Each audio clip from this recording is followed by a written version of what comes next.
जिस चीज़ की वजह से पूरी मानव जाति का अस्तित्व है उसी को अशुद्ध कहा गया। और आज भी लड़कियों और महिलाओं को मंदिर सिर्फ इसलिए जाने से रोक दिया जाता है क्योंकि उनके पीरियड्स आ गए। लेकिन सवाल ये है, क्या सच में हमारे धर्म ग्रंथों की तरफ से ये रोक टोक हुई, या एक तरह की ये पुरानी सोच है जो आज एक मान्यता बन गई? Let's a break down the reality.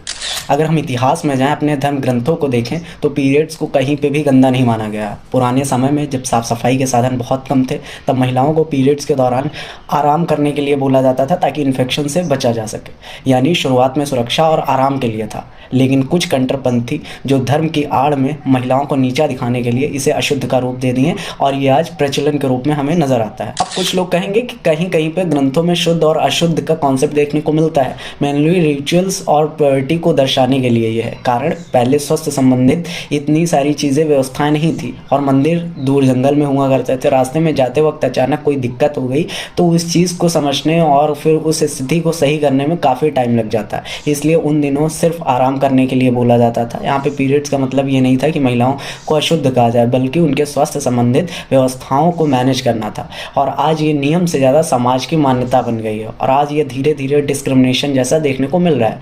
आपने कभी न कभी कामाख्या देवी मंदिर का नाम तो सुना ही होगा। एक ऐसा मंदिर जहाँ देवी के पीरियड्स को सेलिब्रेट किया जाता है, और यहाँ हर साल अम्बुबच्ची मेला लगता है, जिसमें माना जाता है कि देवी माँ का मेंस्ट्रुएशन मतलब मासिक धर्म होता है। 3 दिन तक मंदिर के कपाट बंद रहते हैं, और उसके दौरान एक सफ़ेद कपड़ा अंदर रखा जाता है, और जब कपाट खुलते हैं तो सफ़ेद रखा हुआ कपड़ा लाल हो चुका रहता है, जो रक्त का प्रतीक माना जाता है। इन सारी चीज़ों से यही समझ में आता है कि जहाँ एक तरफ महिलाओं को रोका जाता है, वहीं प्राचीन समय से देवी के पीरियड को शक्ति माना जाता है।